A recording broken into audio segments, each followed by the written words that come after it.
నరులు భూమి మీద విస్తరింపనారంభించిన తరువాత కుమార్తెలు వారికి పుట్టినప్పుడు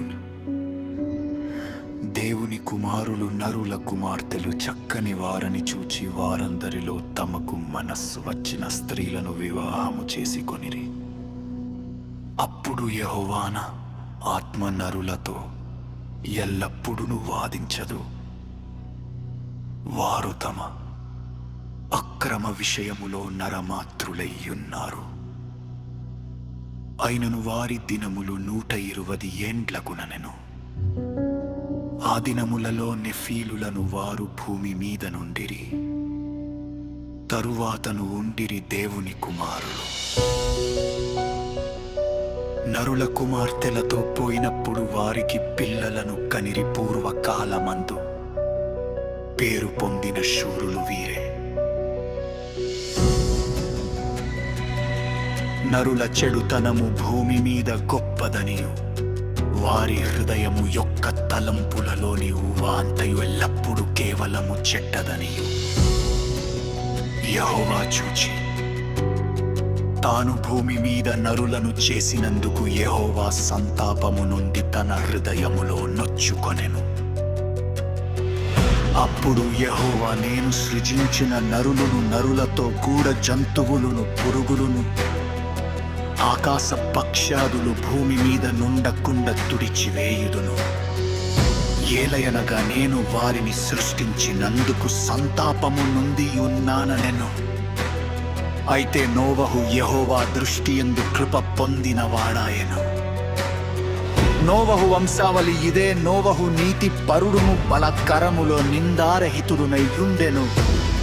నోవహు దేవునితో కూడా నడచినవాడు. షేము, హాము, యాపెతను ముగ్గురు కుమారులను నోవహు కనెను. భూలోకము దేవుని సన్నిధిని చెడిపోయి ఉండెను. భూలోకము బలాత్కారముతో నిండి ఉండెను. దేవుడు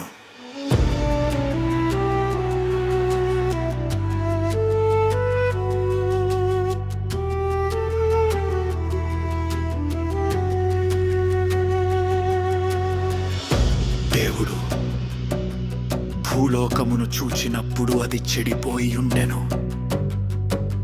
భూమి మీద సమస్త శరీరులు తమ మార్గమును చెరిపివేసుకుని ఉండిరి.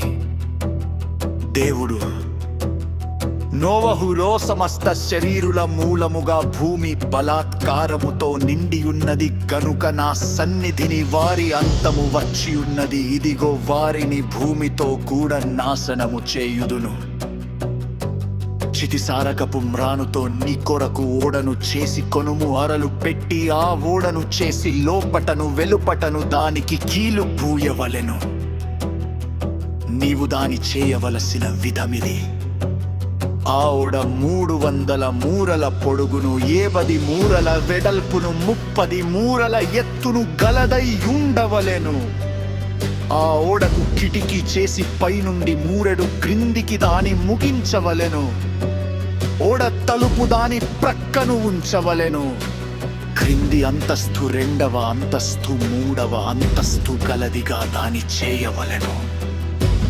ఇదిగో నేనే జీవవాయువు గల సమస్త శరీరులను ఆకాశము క్రింద నుండ కుండనాశము చేయుటకు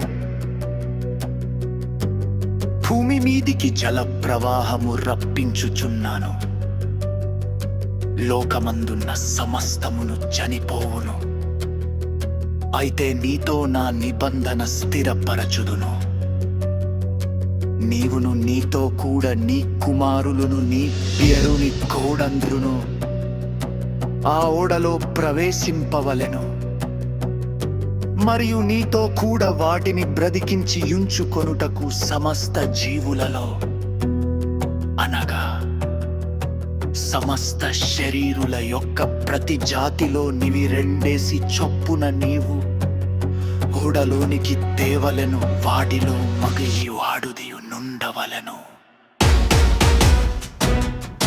నీవు వాటిని బ్రతికించి ఉంచుకొనుటకై వాటి వాటి జాతుల ప్రకారము పక్షులలోను వాటి వాటి జాతుల ప్రకారము జంతువులలోను వాటి వాటి జాతుల ప్రకారము లీరలు జాతు వాటన్నిటిలోను ప్రతి జాతిలో రెండేసి చొప్పున నీ యొక్కకు అది వచ్చును మరియు